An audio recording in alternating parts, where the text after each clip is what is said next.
Terence Crawford says the loudest one in the room, Errol Spence, is the weakest one in the room. Is that factual or big capsual? We're good, everybody. It's your boy, Contemporaries. But let's talk about it.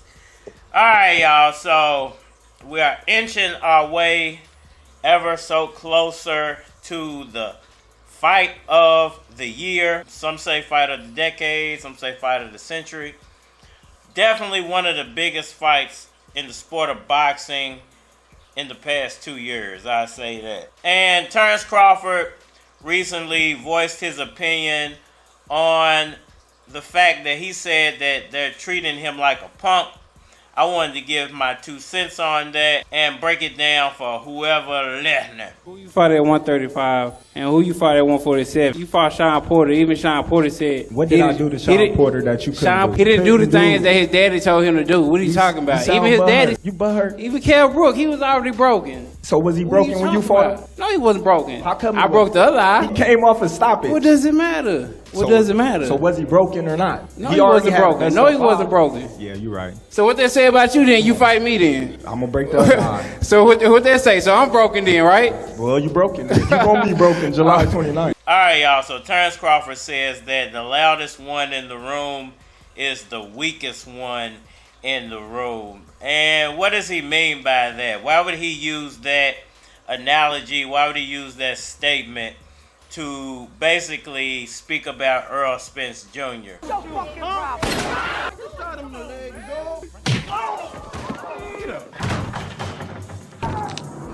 And it's funny because that's one of my favorite movie quotes ever. Definitely, a long road to get to this point. Stuff takes time. My dad, he always say, man, he's so stubborn. Yeah, I'm stubborn, but my stubbornness, that's what got me here. Well, basically, I think that Terence Crawford he uses that bullied mentality. I've been bullied type of attitude. It's almost passive-aggressive. I think that it is passive-aggressive, personally.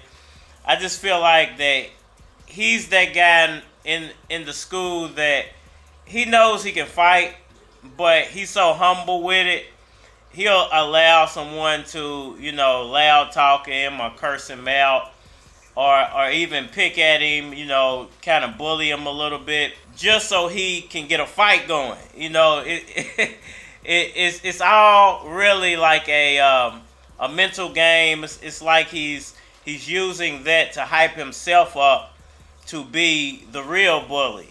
Now, it's worked for him up until this point. I think it's worked for him in other fights, and it's worked, pretty much in every professional fight that he's had so far. He uses that I'm the one getting bullied type of mentality to hype himself up to be the greatest version of himself.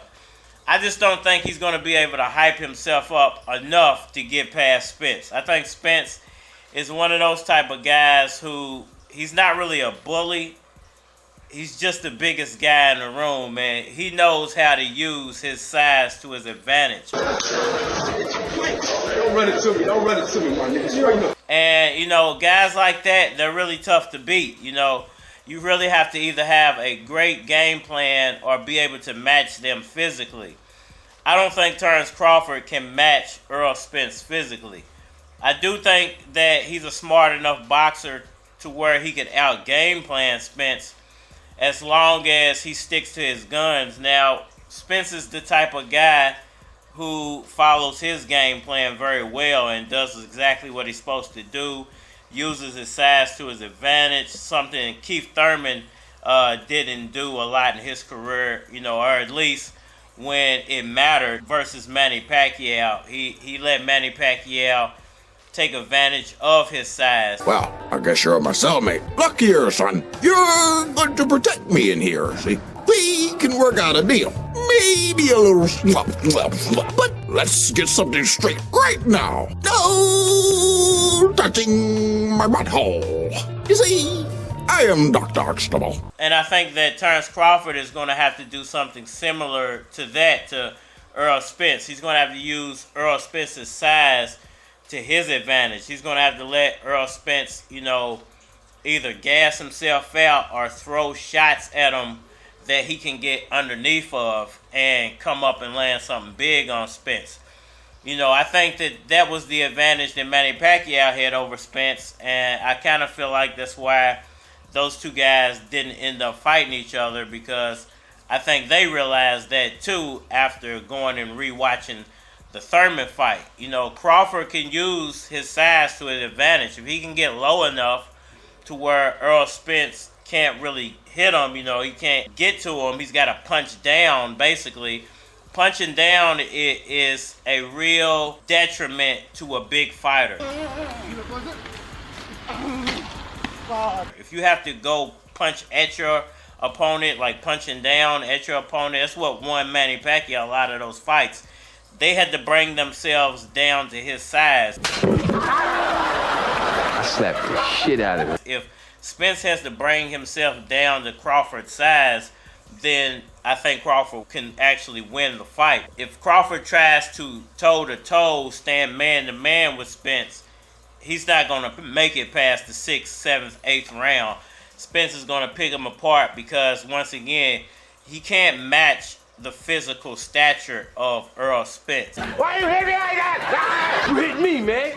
That was weeks ago, motherfucker. I was crying. That was tonight. He shouldn't even be thinking like that. He should be trying to outwit, outthink, outquick Errol Spence. Get low, come up out of those low stance with an uppercut, swinging toward the body, moving around constantly.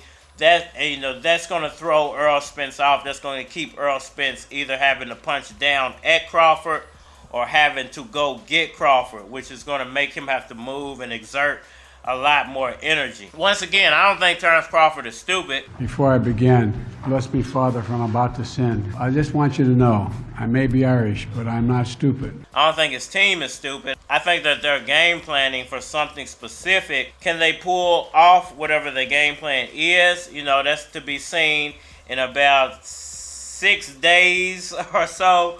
We'll definitely know the results of both of these guys' game plan and basically 3 or 4 years of back and forth, what they put together in those 3 or 4 years to defeat their opponent.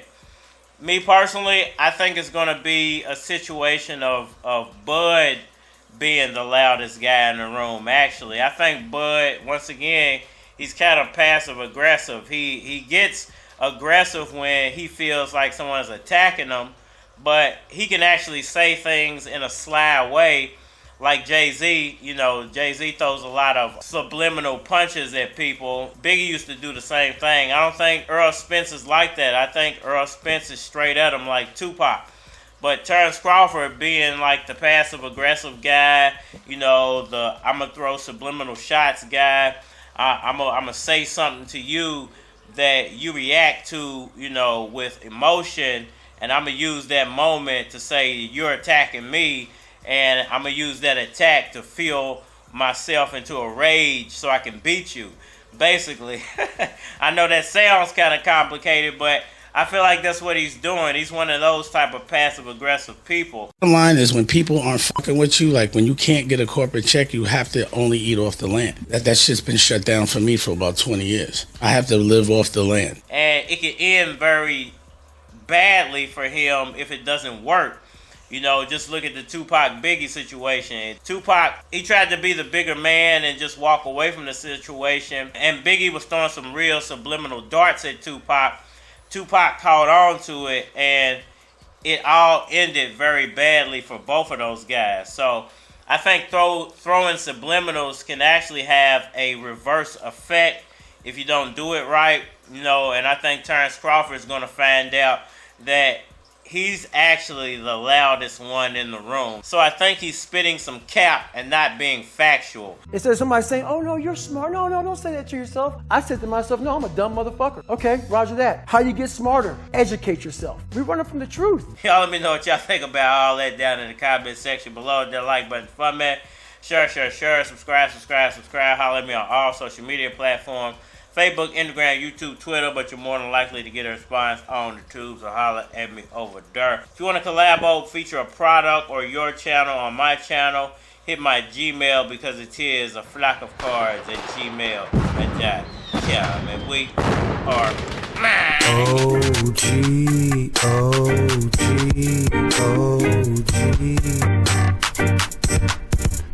They ain't fucking with me. They ain't fucking with me. They ain't fucking with me. They ain't fucking with me. Everything I do dope. Everything I do clean. You say I ain't TKOB, what the fuck you mean?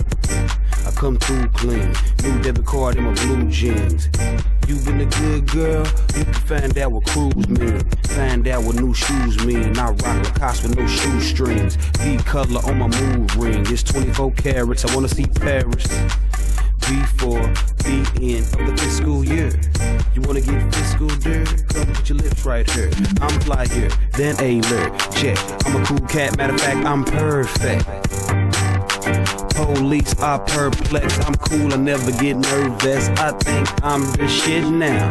My chick got locked up for the next 6 months, we been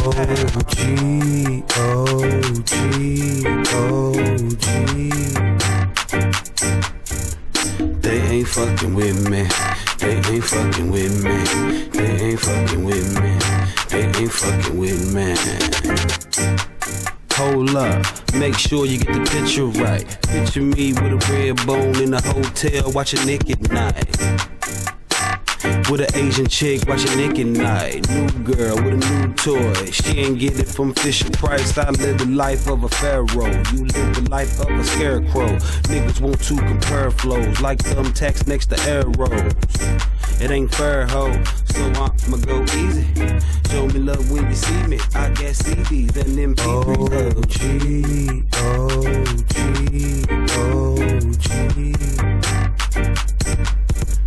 They ain't fucking with me.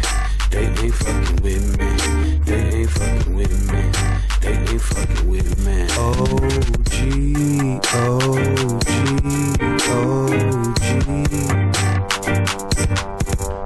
They ain't fucking with me.